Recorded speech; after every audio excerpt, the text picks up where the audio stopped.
Hai, bertemu kembali dalam kelas Pendidikan Jasmani dan Kesihatan tahun 4. Unit 9, Kecergasan Diri. Subtopik, Memanaskan Badan. Sila rujuk muka surat 61 hingga 62 bersama Cikgu Masyita dari SKPP 162. Standard kandungan 3.1 dan standard pembelajaran 3.1.1, murid dapat melakukan aktiviti yang meningkatkan suhu badan, kadar pernafasan, kadar nadi dan keanjalan otot. Sila rujuk buku teks muka surat 61, subtopik unit 9, Kecergasan Diri. Baik, perhatikan gambar. Anding gemar melakukan aktiviti fizikal bagi meningkatkan tahap kecerdasannya. Baik, jom kita senaraikan apakah aktiviti fizikal yang dilakukan oleh Anding bersama rakan-rakannya. Pertama, mereka gemar ataupun suka bermain bola sepak. Kedua, mereka menunggang basikal, iaitu melakukan aktiviti berbasikal. Ketiga, melakukan aktiviti lompat tali. Keempat, berjoging. Dan kelima, kejar mengejar. Bermain kejar mengejar. Baik, cuba anda senaraikan aktiviti kecerdasan yang kamu lakukan untuk menjaga kesihatan diri. Apakah aktiviti yang biasa anda lakukan untuk menjaga kesihatan diri? Sila jawab ya. Subtopik seterusnya ialah memanaskan badan. Jom kita baca dan fahami bersama-sama teks yang diberi. Memanaskan badan. Rimong akan melakukan aktiviti memanaskan badan sebelum melakukan aktiviti fizikal yang lebih mencabar. Rimong dan rakan-rakan bermain permainan cawan dan piring, tarik kerbau dan tampar lutut untuk memanaskan badan. Baik, perhatikan informasi ini murid-murid. Kamu perlu memanaskan badan sehingga kadar nadi meningkat melebihi 120 denyutan seminit. Perhatikan gambar-gambar ini. Gembiranya mereka bermain permainan seperti permainan cawan dan piring. Ini ialah permainan cawan dan piring. Ini ialah permainan tampar lutut dan ini ialah permainan tarik kerbau. Cikgu harap kita dapat melakukan aktiviti ini, permainan-permainan ini apabila sekolah dibuka nanti. Baik murid-murid, aktiviti memanaskan badan yang telah dilakukan oleh Rimong dan kawan-kawannya ini dapat meningkatkan pertama suhu badan dan badan akan berpeluh. Yang kedua, kadar nadi dan degupan jantung kita juga akan meningkat. Ketiga, kadar pernafasan dan pengambilan oksigen juga akan meningkat. Dan keempat, keanjalan otot untuk mengelakkan kecederaan. Baik, aktiviti memanaskan badan yang ditunjukkan oleh kawan-kawan awak ini secara tidak langsung dapat menyediakan tubuh kita melakukan aktiviti fizikal yang lebih lasak. Jelas ya murid-murid? Baik, untuk lebih kefahaman tentang aktiviti memanaskan badan ataupun warming up ini, perhatikan nota yang telah cikgu sediakan. Pertama, warming up ini untuk makluman awak merupakan satu aktiviti persediaan diri sebelum melakukan aktiviti fizikal ataupun senaman. Yang kedua, memanaskan badan akan menjadikan tubuh badan kita lebih bersedia agar aktiviti yang dilakukan nanti dapat dijalankan dengan lebih berkesan seperti yang cikgu nyatakan tadi. Dan yang ketiga, warming up merangsang penambahan oksigen dalam tubuh dan mengaktifkan pengeluaran hormon yang akan membantu dalam proses penyaluran tenaga ke bahagian otot.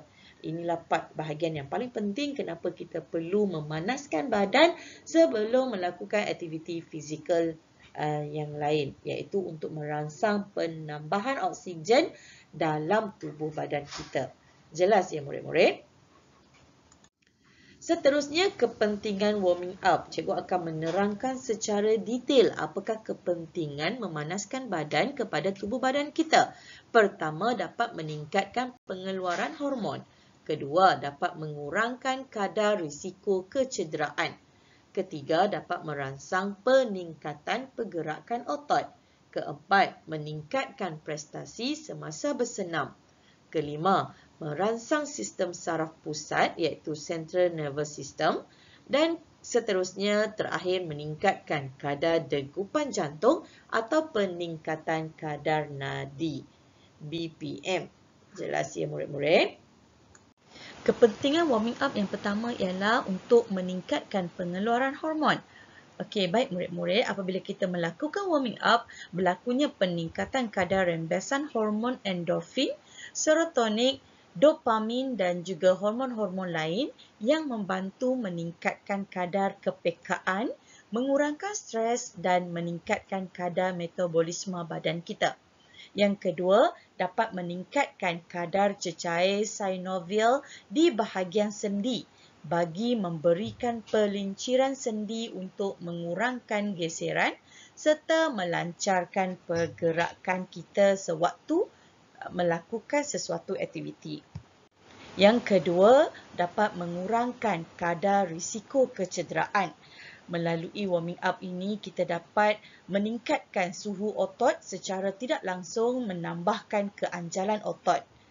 Yang kedua, meningkatkan kadar oksigen dan hormon di bahagian otot yang dapat membantu melancarkan pergerakan dan mengurangkan risiko kekejangan otot.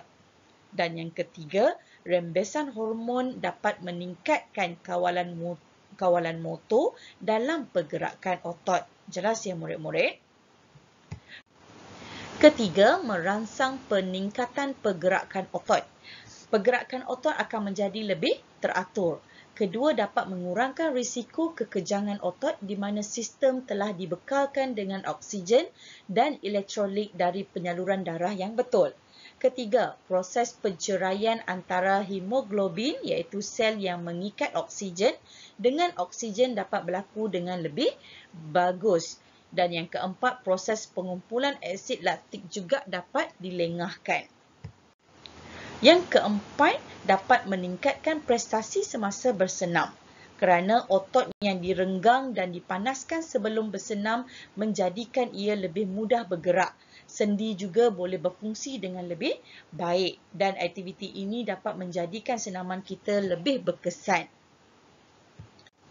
Kelima, dapat merangsang sistem saraf pusat iaitu merangsang transmisi dan penyaluran neutron saraf antara otak dan sel motor otot iaitu peningkatan kadar oksigen di bahagian otak merangsang sel-sel otak untuk berhubung dengan lebih baik. Yang kedua, dapat meningkatkan kadar rembesan hormon endorfin, serotonin, dopamin dan juga adrenalin iaitu hormon-hormon baik. Dan yang ketiga, dapat merangsang pemikiran untuk lebih peka kepada sesuatu aktiviti dan juga dapat meningkatkan sistem kawalan motor otot dan meningkatkan kawalan koordinasi dalam menjalankan aktiviti fizikal. Dan yang terakhir, dapat meningkatkan kadar degupan jantung ataupun peningkatan kadar nadi iaitu BPM. Secara umumnya, penambahan intensif dalam aktiviti memerlukan tenaga. Sehubungan itu, jantung memainkan peranan untuk menyalurkan oksigen dan juga nutrisi ke seluruh tubuh badan. Saiz salur darah yang mengembang bagi memudahkan proses penyaluran darah yang lebih baik. Seterusnya, peningkatan pengaliran darah ke bahagian otot dapat meningkatkan penghantaran bekalan tenaga ke seluruh badan kita. Dan yang seterusnya, penyediaan sistem kardiovaskular untuk lebih bersedia menghadapi aktiviti yang lebih berat yang akan memberi impak kepada jantung kita. Baik, itu merupakan antara 6 kepentingan kenapa kita perlu melakukan pemanasan badan sebelum melakukan sesuatu aktiviti yang berat. Jelas ya murid-murid? Ini pula merupakan contoh pergerakan asas warming up yang boleh anda lakukan sebelum melakukan sesuatu aktiviti yang berat. Kebiasaannya kita akan memulakan pemanasan badan di bahagian kepala dan berakhir pada bahagian kaki. Dan ini pula ialah pergerakan yang lebih khusus untuk sesuatu aktiviti yang anda ceburi. Contohnya aktiviti berlari. Cara pergerakan ataupun warming up yang sesuai untuk untuk anda lakukan aktiviti ini ialah dengan berjalan pantas selama 5 hingga 10 minit, kemudian melompat setempat ataupun lompat bintang sebelum anda melakukan aktiviti larian tersebut. Jelas ya? Dan seterusnya bola sepak ataupun futsal. Apa yang perlu anda lakukan ialah berlari-lari anak, berulang alik ke bahagian tengah padang, kemudian berlari sambil membawa bola mengikut gerakan latihan. Dan seterusnya latihan kekuatan menggunakan pemberat. Contohnya aktiviti yang boleh anda lakukan, aktiviti warming up yang boleh anda lakukan seperti menggerakkan sendi dan juga otot mengikut pola pergerakan. Kemudian menggunakan pemberat yang kurang daripada biasa bagi mengawal pergerakan. Dan seterusnya aktiviti berenang. Berenang perlahan selama beberapa minit. Menggerakkan tangan dan bahagian bahu melawan air. Menggerakkan kaki melawan air bagi memanaskan otot. Seterusnya aktiviti sukan dengan pergerakan yang pantas. Warming up yang sesuai yang boleh anda lakukan seperti berjalan perlahan selama 5 hingga 10 minit. Kemudian berlari setempat selama 30 saat. Okey, baik murid-murid, cikgu harap anda jelas bagaimana hendak melakukan warming up sebelum melakukan sesuatu aktiviti yang anda ceburi. Jelas ya murid-murid? Subtopik seterusnya ialah kiraan nadi. Bagaimana kita hendak mengambil bacaan nadi ataupun bagaimana untuk awak mengesan kadar nadi.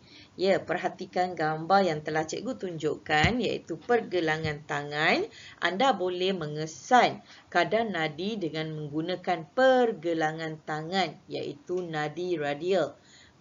Atau kita juga boleh mengesan kadar nadi di bahagian leher ataupun kita panggil nadi karotid. Okey, baik. Kaedahnya ialah seperti berikut. Pertama, tekan jari anda di kawasan titik nadi di pergelangan tangan ataupun di leher. Perhatikan di bahagian ini anda boleh mengesan denyutan nadi anda. Okey, anda akan merasa denyutan nadi di bahagian pergelangan tangan dan leher ini. Dan kira berapa kali nadi ini berdenyut dalam masa 10 saat. Baik, bagaimana untuk pengiraan denyutan nadi per minit? Okey, perhatikan contoh. Contoh yang cikgu berikan, bilangan denyutan nadi dalam masa 10 saat anda adalah 12 denyutan. Maka, darabkan 12 denyutan tadi dengan 6. Ini bermakna kadar denyutan nadi anda ialah 72 per minit. Jelas ya murid-murid? Baik, sekiranya anda telah faham cara untuk mengira denyutan nadi, anda boleh mengisi jadual yang telah disediakan ini, iaitu kesan aktiviti pada tubuh anda, mengira kadar nadi sebelum memanaskan badan dan juga kadar nadi selepas memanaskan badan. Cuba lakukan untuk hari pertama dan juga hari kedua. Jelas ya murid-murid? Untuk lebih kefahaman tentang cara kiraan nadi, saksikan video yang telah cikgu sediakan ini. Selamat menonton. Anak-anak sekalian, apa itu kadar nadi? Kadar nadi ialah bilangan degupan jantung dalam 1 minit. Kadar nadi berubah mengikut aktiviti yang kita lakukan. Degupan jantung kita akan lebih laju dan cepat apabila kita melakukan aktiviti yang aktif. Contohnya lari, lompat, main dengan kawan dan menari. Degupan jantung kita menjadi perlahan atau normal apabila kita melakukan aktiviti yang pasif. Contohnya duduk, baring, jalan perlahan, tidur, bangun dari tidur dan membaca. Bagaimana untuk kira kadar nadi? Kita boleh menyentuh bahagian ini untuk kira kadar nadi menggunakan ujung jari tengah dan telunjuk. Letak 2 jari di leher anda dan gerakkan jari anda sehingga rasa denyutan nadi. Kira Kira denyutan nadi anda dalam masa 10 saat bermula dengan kiraan 0.